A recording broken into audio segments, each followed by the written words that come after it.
한 주 동안 가장 화제가 된 말들을 통해서 이번 주 정치를 평가하는 코너죠. 말말말. 오늘도 두 분의 말 감별사 모셨습니다. 더불어민주당 선대위 대변인 박성준 의원 어서 오세요. 네, 안녕하세요. 국민의힘 선대위 대변인 김은혜 의원 어서 오십시오. 네, 안녕하십니까. 우선 김은혜 의원님. 네. 그 사퇴한 조수진 공보단장의 후임으로 가신다는 게 사실입니까? 저도 어제 밤에 알았는데요. 밤에 하셨어요? 예. 그래서 맞습니까? 열심히 하겠습니다. 아니 민주당이 긴장해야 되겠네요. 김은혜 공보단장인 거네. 여러분 이제 공보단장이 대변인보다 위잖아요. 그렇죠. 전체적인 그렇죠. 총괄을 다 하죠. 굉장히 높은 자리거든요. 아닙니다. 그냥 함께 같이 하는 겁니다. 네. 아니 어쩐지 어제 이준석 대표가 그 한국 여기자협회 행사에서 축사를 하면서 김은혜 의원 칭찬을 그렇게 하시더라고요. 그러더니 갑자기 제가 소환이 된 건 그 대표님의 또 다른 뜻이 있으셨음을 제가 잘 알고 있습니다. 다른 뜻이 뭐예요? 예. 근데 뭐 이게 여기자 출신 정치인에 대한 축사. 다양한 시각을 말씀하신 걸로 알고 있습니다. 예, 그 김은혜 의원이 공보단장 되는 것에 대해서는 윤석열 후보, 이준석 대표, 김종인 위원장 다 찬성하신 거죠. 사실 인사 과정이 어떻게 됐는지는 저는 잘 모릅니다. 그렇지만 앞으로 잘해서 모든 분들이 함께 잘 갈 수 있도록 하는 게 제 역할이라고 생각하고요. 예. 어깨가 무거우세요. 네. 네, 축하드립니다. 벌써 이 말에 어깨가 무거운 것이 딱 묻어나네요. 그렇죠. 이제 시작할까요? 아니, 박성준 의원한테 질문 한 가지만 던지고 시작할게요. 오늘 이재명 후보하고 이낙연 전 대표하고 만난다는 게 사실입니까? 만나는 걸로 알고 있습니다. 저는 어제도 얘기를 들었는데 이제 그 시점이 이제 왔다고 볼 수가 있겠죠. 이 만남이라는 것이 그러니까 뭐 그냥 이렇게 물 밑에서 뭐 그냥 스치듯 잠깐이 아니라 정식으로 공식으로 두 분이 회동을 1대1 단독 회동을 한다는 건가요? 그 뭐 형식은 제가 모르겠고요. 어제 저도 이제 송영길 대표하고 좀 할 얘기가 있었는데 얘기가 언뜻 언지를 주시더라고. 오늘 만난다고 해서 알고 있었는데 그 흐름이 이제 좋은 쪽으로 이제 가지 않을까 싶습니다. 예. 점심에 만납니까? 그런 걸로 알고 있습니다. 점심 회동, 점심 식사 회동. 그럼 이게 이제 민주당의 이제 지지층이 이낙연 전 후보가 힘을 확 실어주면서 더 결집하는 쪽으로 가는 시그널이라고 보시는 거예요?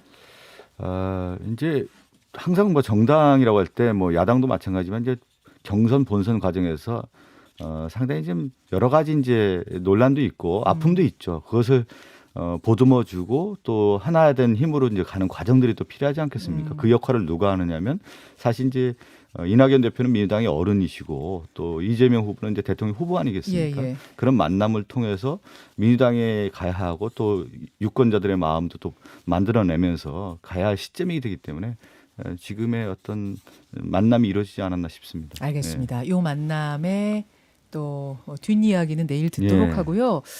자, 분위기 바꿔서 오늘의 본론으로 들어가 보죠. 우선 국민의힘 김은혜 의원이 골라오신 이번 주의 말 듣겠습니다. 안타까운 일이고요. 어쨌든 뭐 명복을 빕니다.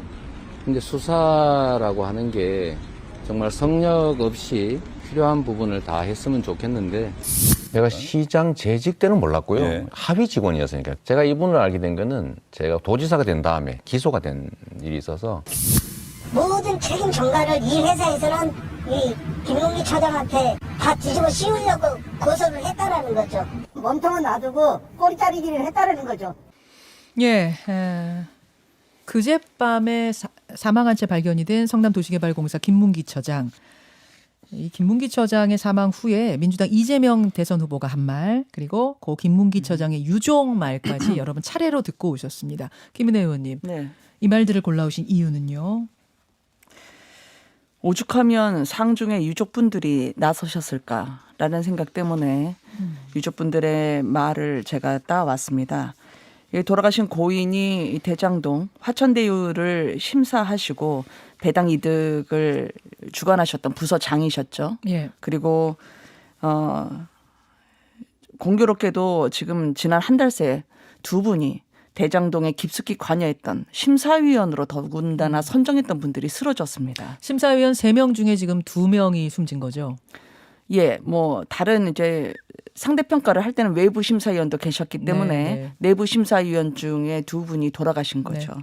그래서 이게 검찰 수사가 이 몸통은 숨겨주고 꼬리만 털면서 압박을 가하니까 명을 받은 분들이 이렇게 억울하게 돌아가시는 게 아닐까라는 생각이 들고요. 그분들이 무슨 힘이 있겠습니까?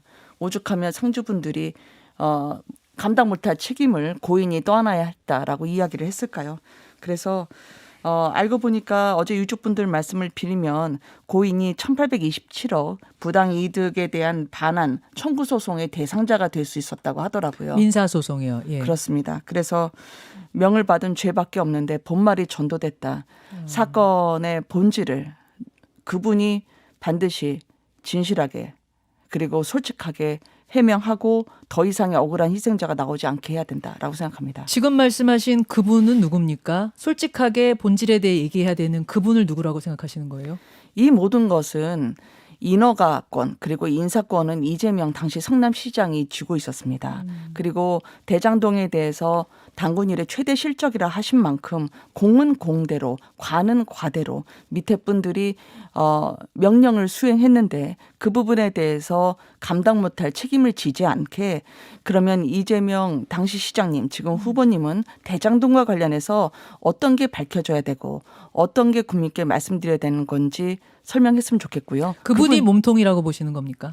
그분이 사실은 그 돈을 받았다라는 것 때문에 천화동인 1호의 소유주다, 실질적인 소유주다라는 것 때문에 그분이라고 하지만 저는 그 사실을 바로 연계해 질 만큼 이재명 후보를 공격하고 싶지는 않습니다. 그렇지만 누가 봐도 대장동을 설계했다고 하시니 설계한 그분이 말씀하시는 게 순서라고 생각합니다. 자, 박성준 의원님.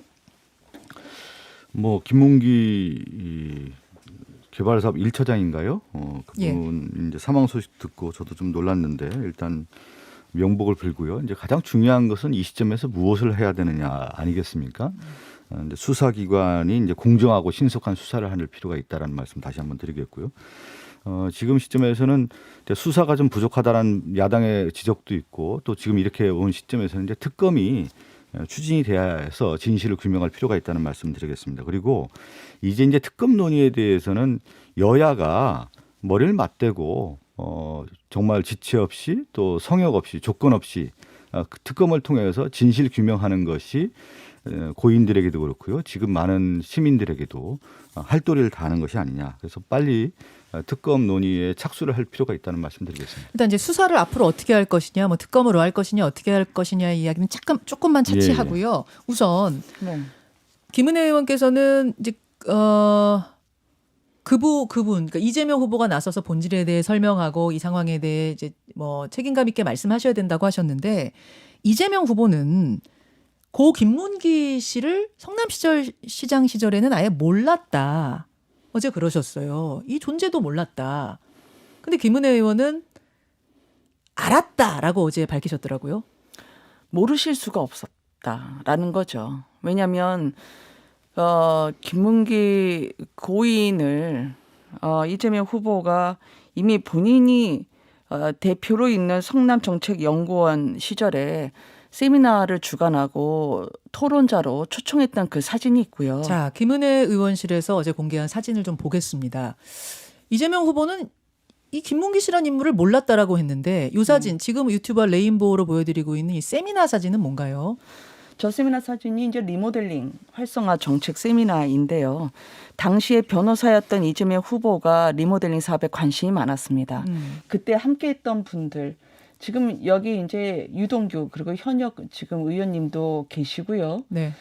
지금 이재명 후보가 자신의 유일한 측근 중에 한 사람이라 불렸던 분이 이재명 김문기님 사이에 있습니다. 자, 그럼 이재명 김용 후보 오른쪽에 유동규 님이죠. 씨, 왼쪽에 누구시라고요? 왼쪽이 유동규, 오른쪽이 김용님이시고요. 아, 예, 김용님 김용. 오른쪽이 김문기 씨고. 김문기님입니다. 네. 그래서 사실 이 부동산 관련 정책을 할 때 드림팀처럼 저분들이 함께 활동을 많이 했었죠. 자, 사진 한 장을 더 공개하셨던데요.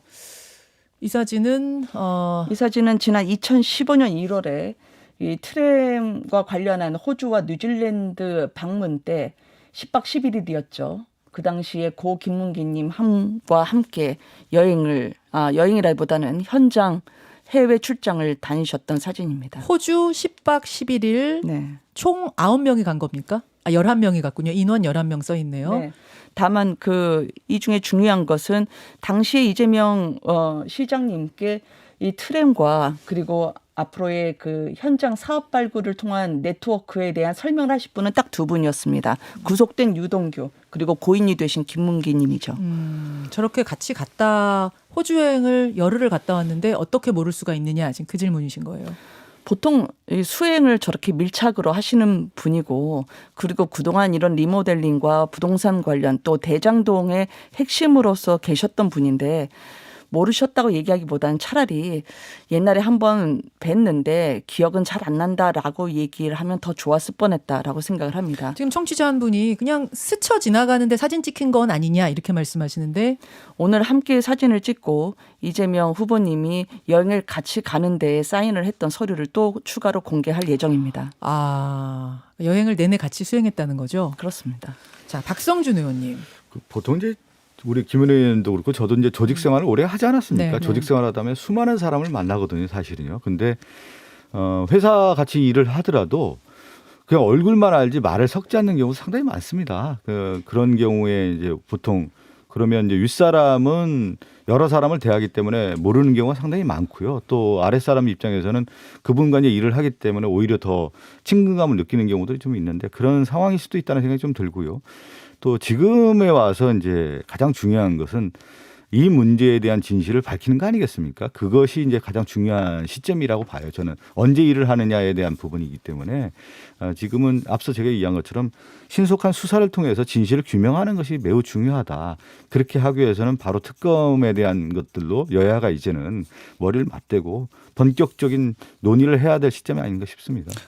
저렇게 뭐 여행은 같이 갔지만 이재명 시장 뇌리에는 안 남아 있을 수도 있을 정도의 모르는 인물이다 그 그럴 말씀이세요? 수도 있는 것이죠. 저도 뭐 토론회를 많이 나갔거든요. 저도 토론회는 그럴 수 있어요. 예. 근데 여행을 11명이 열흘을 갔다 오면 조금 모르기는 좀 힘들지 않나요?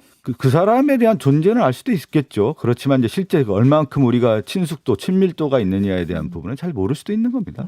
예. 자, 김은혜 의원님 추가로 공개할 오늘 자료는 뭐예요? 어쨌든 김문기님에 대해서 이재명 후보가 말씀하시는 그 태도나 아니면은 자세는 정직과 솔직과는 거리가 멀다. 그러면 이를 뒷받침할 만한 자료인데요. 저희가 오전 중에 따로 특위를 열어서 대장동 관련한 회의를 할 예정입니다. 그래서 관련 시의원이 어제 저 사진이 나간 이후에 당시 여행을 지원했던 많은 분들의 제보가 이어지고 있다고 합니다. 그래서 모를 리 없다라는 차원의 그런 사진을 추가로 공개한다는 입장입니다. 그러면 아시면서도 지금 거짓말을 하고 있는 건 뭔가가 숨겨야 할 것이 있기 때문에 거짓말하는 거 아니냐라고 의심하시는 겁니까? 왜 국구 고인에 대해서는 말씀을 저렇게 삼가고 모른 척 하실까? 뭔가 불리한 것. 그래서 선택적 기억으로 일부러 외면하시는 게 아닐까 싶어서 그러면 그럴수록 더더욱 저희는 대장동이 궁금하다는 거죠. 자, 박성준 의원님 한 말씀 하시고 말 넘어가 보죠. 이제 그 고인에 대한 얘기를 하는 것은요 상당히 조심스럽습니다. 우리가 보통 수사 단계에서 어떤 일들이 일어났는지를 모르는 거 아니겠습니까? 그 정보를 모르는 상황에서 이 고인의 사망에 대해서 어떤 얘기를 한다라는 것이 되게 조심스럽고 또 고인에 대한 예의가 아니죠. 그렇다고 하면 고인에 대한 예의를 다하는 것은 똑같은 반복되는데 진실 규명을 해서 고인에 대한 부분도 좀 밝혀주는 것이 마땅하다 이렇게 생각하고 있습니다. 진실 규명, 네, 네. 진실 규명. 하나만 더 짚을게요. 네. 지금 이제 유동규, 유한기, 김문기, 그리고 이제 밑에 실무자들 이렇게 쭉 라인이 진행이 되는 거였는데 대장동 사업이 유한기, 김문기 사다리에 두 칸이 지금 사라진 상황에서 수사가 더 가능합니까? 김은혜 의원 더 가능합니까? 어제 검찰에 항의 방문을 했는데요. 저희가 한모 팀장님이 있습니다. 네. 이 실무선에서 핵심으로 불리는 4분 중에 한 분은 구속이 됐고 2분은 유명을 달리하셨고 나머지 한 분이 남았습니다. 네. 그분에 대한 신변 보호를 요청했습니다. 그러니까 김문기 씨 아래 분이 그렇습니다. 부하신 네. 거죠. 네, 그러니까 뭐 그분에 대해서 누군가 누가 얘기하는 것처럼 음모론으로 압박을 가하거나 그런 차원이 아니라 검찰에서 어쨌든 피의자든 참고인 신분으로 조사받고 나오는 분들이 갖고 있는 이 압박감 여기에 대한 보호는 검찰에서도 취해줘야 한다라는 그런 차원의 얘기를 한 거고요.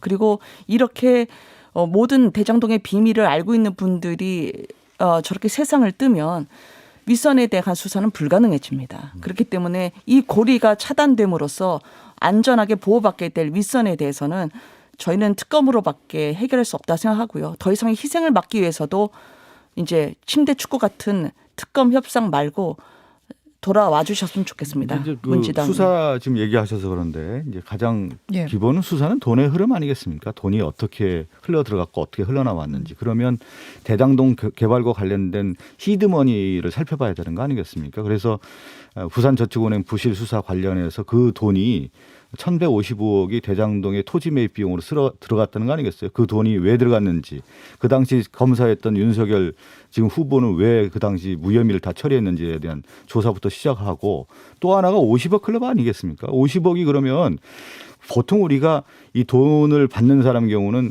전주 역할을 했기 때문에 돈을 받는 거 아니겠습니까? 그 역할이 어떤 역할을 했는지에 대한 조사 부분이 있는 거고, 또 하나는 초기에 또 시드머니 역할을 했던 키넨파트너스라고 하는 400억 원이 왜 들어갔는지에 대한 조사도 해야 되는 거고요. 알겠습니다. 하나은행 컨소시엄 관련된 부분도 다 조사해서 저는 가장 중요한 게 돈의 흐름을 밝히는 것이 이번 네.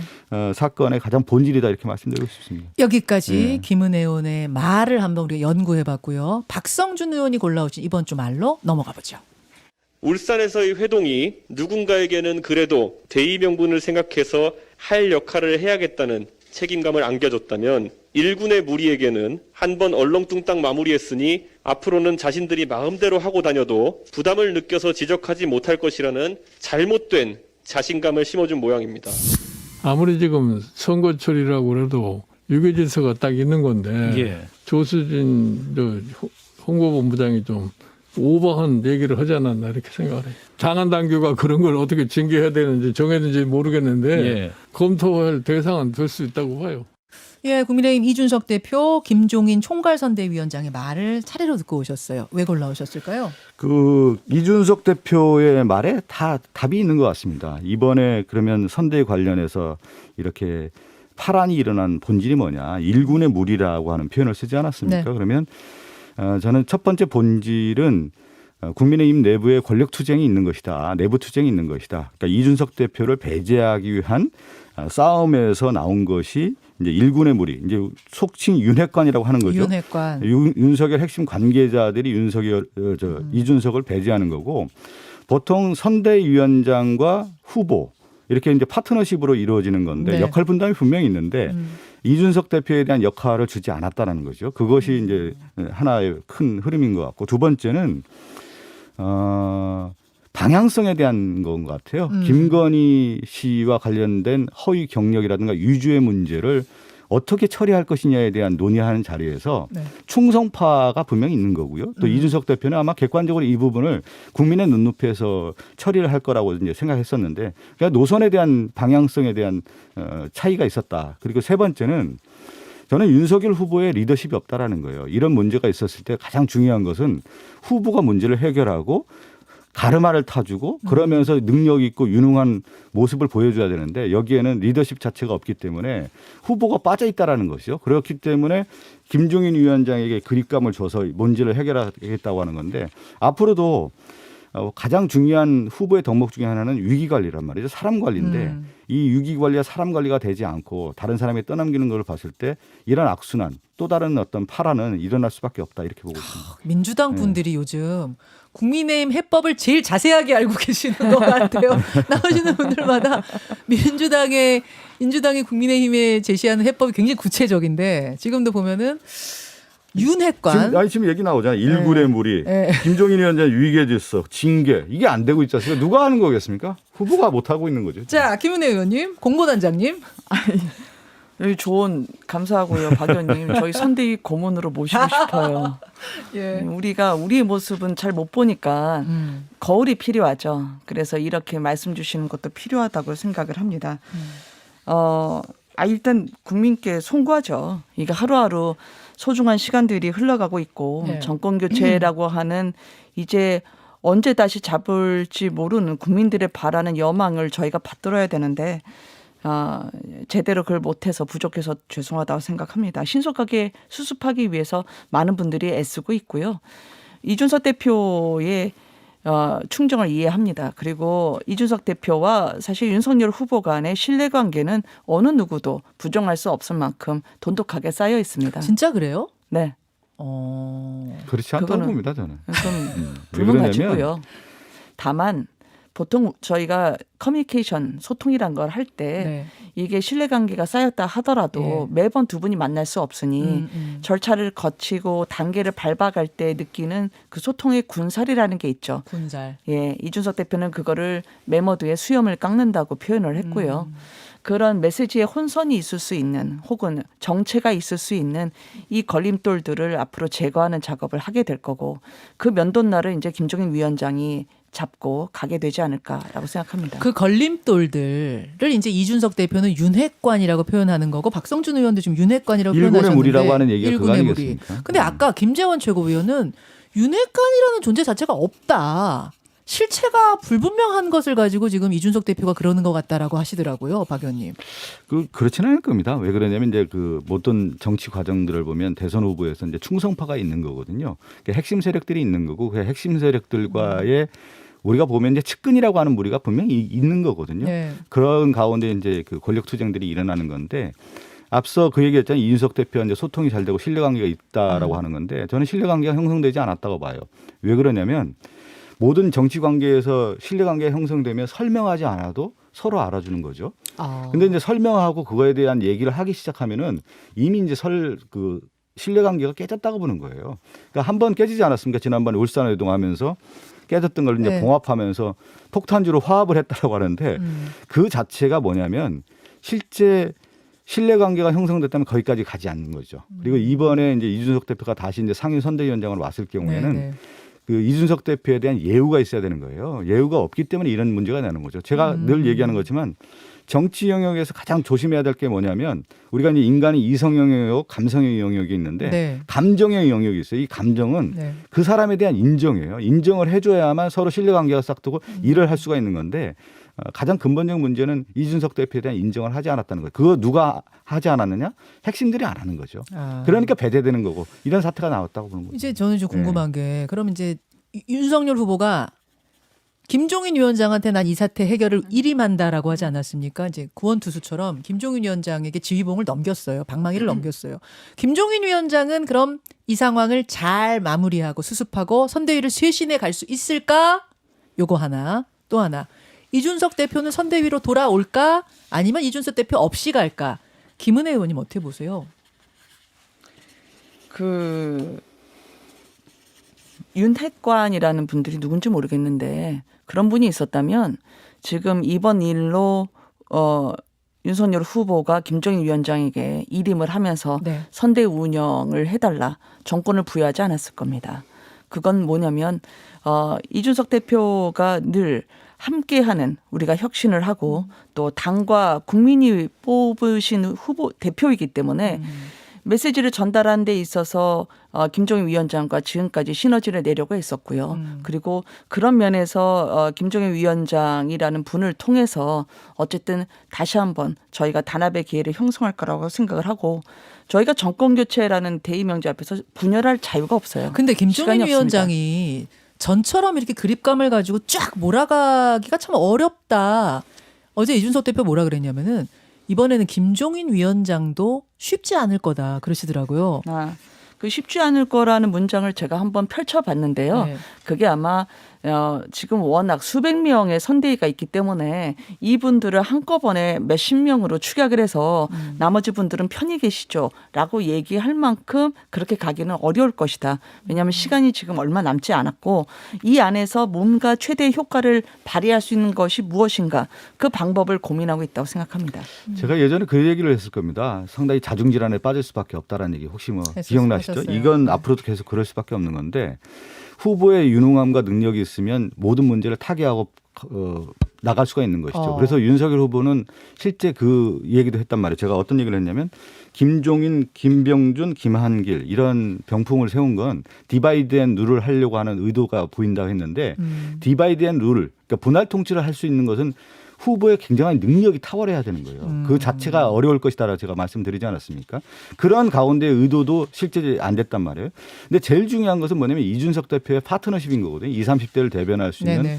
그 한 축이었는데 이 네. 축이 날아가지 않았습니까? 그리고 당내에서 그립감을 잡기 위해서는 뭐가 가장 필요하냐면 네. 내부에 자기 조직이 있어야 되는 거예요. 아, 수족이 그래요? 있어야 되고 자기를 따라줄 수 있는 사람이 있어야 되는 거 아니겠습니까? 어. 이준석 대표가 배제된 이유는 뭐냐면 자기를 따라줄 수 있는 의원이 없는 거예요. 조직이 예. 탄탄치 근데 않죠. 항상 모든 일이 거기서 힘이 받는 거거든요. 김종인 위원장도 똑같은 김종인 상황이라고 위원장도 보세요. 지금 보면 수족이 있어야 되는데 우리 저 김은혜 단장님 같은 분들이 이제 도와주면 모르겠는데 예, 예. 실제 자기가 지시해서 이것을 따라줄 수 있는 의원이 숫자가 몇 명이 되느냐 거기에 따라서 힘이 발생하는 건데 임태희 실장, 뭐 금태섭 본부장 이런 분들 가긴 제가 하죠. 얘기하잖아요. 예. 본질에 대한 본질. 그러니까 핵심이 누구냐에 대한 부분이란 말이에요. 그 사람들이 자기 얘기를 따라줄 수 있는 세력이 있어야 되는 건데 김종인 위원장의 언행을 했을 경우에 그걸 따라줄 수 있는 힘이 네. 있느냐. 네. 그것이 바로 이준석 대표가 쉽지 않을 것이다 얘기하는 거죠. 그렇게 보시죠. 과거에 비상대책위원장일 경우에는 네. 자기를 따라줄 수 있는 사람이 많이 있었던 거죠. 네, 네, 네. 근데 지금은 그렇지가 않다라는 것이 문제고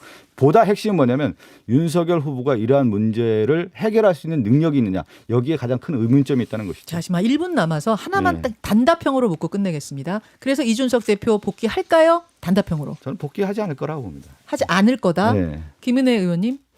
보기와는 달리 사실상 복귀와 다름없게 김종인 위원장이 만들 수 있다. 그러니까 겉으로는 공식적으로 무슨 다시 네. 상임 선대위원장으로 복귀한다라는 직책을 갖지 않아도 네. 상임 선대위원장의 역할을 충분히 하고 있을 정도로 김종인 위원장이 공간을 만들 것이다. 결국 복귀는 어렵다고 보시는군요. 선대위원장으로서의 복귀는. 직책이 있느냐 없느냐가 중요한 건 아니죠. 그러니까 1차 금이 갔고요. 이미 금이 깨진 상태입니다. 어떻게 붙일 수 있겠습니까? 너무 그건 어려운 좋아하시는 일입니다. 것 같아요. 아니, 그렇죠. 자, 정치라고 하는 것은 제가 얘기한 감정의 역이 너무 상했기 때문에 다음 주에 돌이키기가 봬요. 어려운 거죠. 네. 다음 주에 뵙겠습니다. 두 분 고생하셨습니다. 감사합니다. 말말말이었습니다.